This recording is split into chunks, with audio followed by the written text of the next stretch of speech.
in the field of oceanography, there's a verse in the Quran, in Surah Furqan, chapter number 25, verse number 53, which says that He has let two bodies of flowing water, one sweet and palatable and the other salty and bitter. Though they meet, they will not mix. There is a barrier which is forbidden to be trespassed. After science is advanced, we have come to know that whenever one type of water flows into the other type of water, it loses its constituents and gets homogenized into the water it flows. This today science calls as the transitional homogenizing area, which the Quran refers to as barzakh, as a barrier.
In France this week, they passed a law that you cannot wear the burqa. Now, I know you feel, as I do, it doesn't really matter what you wear, but just speak a little about what goes on in the schools of... Right. I mean, I think there, as you imply, there are much worse things than the clothes you wear. A couple of months ago, I visited a British Islamic school, one of the best in the country, and the headmaster was a leading Muslim in Britain. And I spoke to about 6 of the girls. Only the girls and boys are kept strictly separate, of course. And I learned that every single pupil in that school did not believe in evolution. And the pupils that I spoke to quite clearly think that the Quran is a superior source of scientific information than evidence. And they told me, for example, that salt water and fresh water don't mix. The reason? Because it says that in the Quran. Now, alas, I lacked the presence of mind to turn to the teacher sitting next to me and say, will you please, at the very next science lesson, get some salt water, get some fresh water, and mix them and see what happens?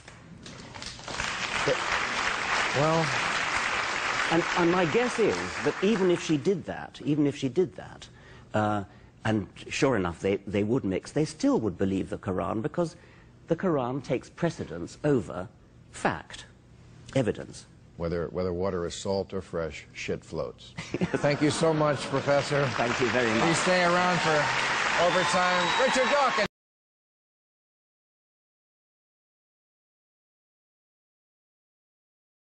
Do you want me to go ahead and start? Yeah, I think that we pretty much agreed on the terms, the format, and everything. So I'm very happy for you to present me with a scientific miracle in either Hadith or Quran. Okay, well, the first one will be inside chapter 55, verse 19 through 20. So if you go to examinethetruth.com/proof, you can scroll down to it.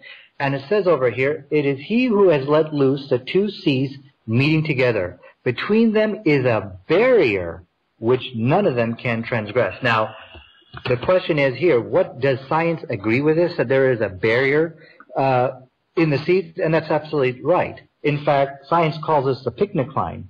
And I'm just going to quote from the barrier zones in the ocean by Emiliev, chapter 9. It says, in the seas where the picnic line there is a distinct feature, it is a barrier which prevents deep water from mixing with surface waters.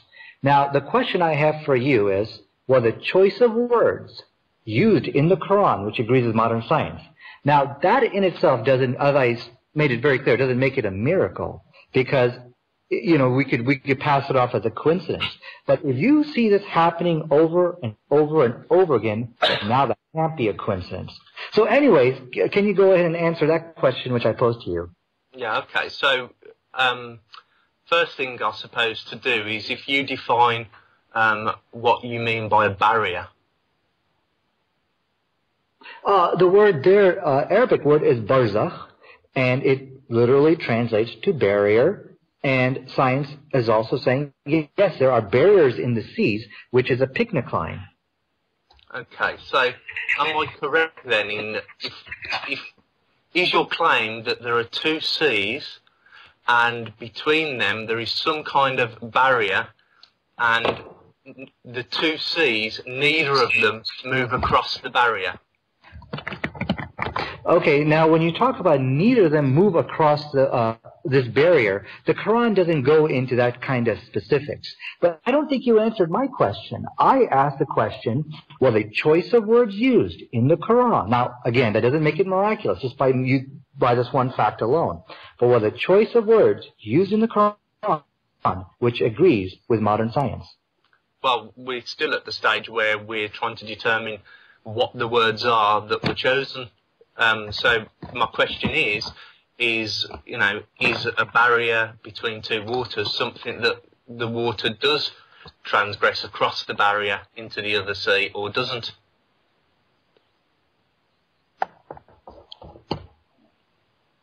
Oh, I think. Hello, can you hear me? Yeah, I can hear you. Am I coming in? Yeah. Okay, I'm sorry. I thought I might have a bad connection here. Yeah, as I mentioned on my website, what kind of barrier this is, whether it is a, this is the kind of barrier that is like a translucent or allows some kind of mixing, that's irrelevant. That is completely irrelevant to the to the issue which I'm bringing up.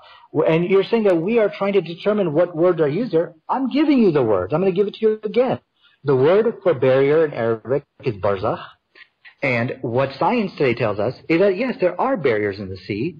Now, what kind of barriers, I think, is irrelevant. The issue here, which you cannot run away from here, is that, yes, a choice of words was used in the Quran, which does agree with modern science. Okay, so I won't repeat the question on what the definition of the barrier is, whether it allows the transition of waters between or not. What I want to know is, what are these two waters? Which specifically two seas are these? Okay, so you're asking what are these two seas, right? Yeah, the Quran. What kind of barrier? Okay. No, the Quran says the two seas. So I want to know what the two seas are. Yeah, no, that information is not given, and again, that is irrelevant. These are all irrelevant questions, to the topic. The issue here is that a choice of words was used in the Quran, which science agrees. And let me just read to you something else, which science says on it. What kind of seas, or what are those two seas? I think is just irrelevant, and I think you need to at least accept here that, yes, a choice of words was used in this situation. Let me just read to you what it says here. The picnic line is an invisible boundary. That's what the Maryland C. Grant College tells us. The picnic line is the boundary between layers of waters of different densities. Now, I could ask them, but you didn't define what are those waters? What are those seas? Of course, those are very, absurd questions to be asking the scientists. So my point here, and I'm ready to move on to the next point, I think it's clear that, yes, the Quran did use a choice of words which agreed with science. So I'm ready to go on to the next issue. Before we move on... No, we're not going to move on. No, we're not going to move on. First thing I want to say is from the book that you quote, which talks about the barrier between the two seas, The Barrier Zones in the Ocean by E.M. Emelianov, Chapter 9, page 287. In the Baltic Sea and Fords, the Nordic Seas, it is a barrier which prevents deep waters from mixing. That's what you quote on your website. Yes. Three pages later in the same book, it says, in seas such as the Baltic and Black Seas, the picnic line acts as a tight lid to cover and isolate deep waters. However, this lid is not capable of preventing water movement and component exchange. In the winter season, severe storms are responsible for cooling and mixing of the upper layers of water, with the result that the picnic line may disappear. In such periods, the water exchange across the barrier increases to values as large as 1 to 2 orders of magnitude. So this barrier that you're describing, that an all-powerful entity has created, seems to break if it gets a bit cold.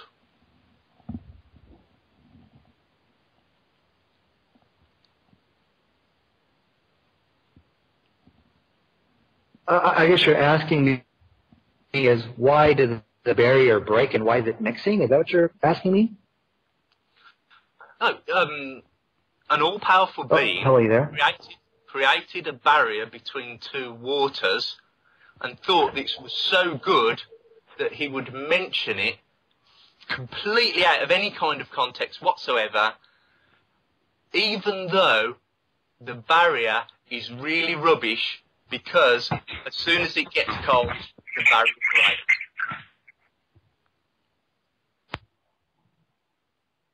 Okay, I think you're going back to the issue of, what type of barrier are we talking about? You're getting into the issue of the waters mixing. These are all irrelevant issues. I think due to the the time frame that we are in. I want to move on very quickly. I've said all I wanted to say on this issue. You can't just come on, make a claim, then tell me my answer's irrelevant, and then decide to move on. There's still some additional points.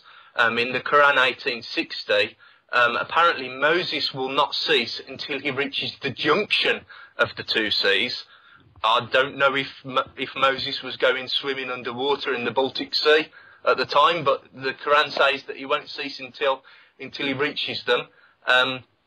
In the next one, 1861, he did actually reach the junction, and at that point they forgot their fish. And then in 1862, they actually continued past the two waters. So it's a bit of a confusing phenomenon if we're actually talking about a barrier underneath the water between the Baltic and the Black Sea. If Moses went there, presumably underwater, because he went to the point of the junction of the two seas, which is underwater, they reached there but didn't have any fish, and then they carried on past it, which I presume would be further down under the ocean. If they're going to have to go down the ocean to meet the barrier, they'll have to continue going down through the ocean to pass it, wouldn't they? Well, you know, I just don't see what the information you're giving, though it's interesting, I just don't see how it's relevant. And I would like to move on now to the next point. I said all I wanted to say on this topic. Okay, I think I've made my point, and if you feel like you've made your point, that's fine. I'd like to move on to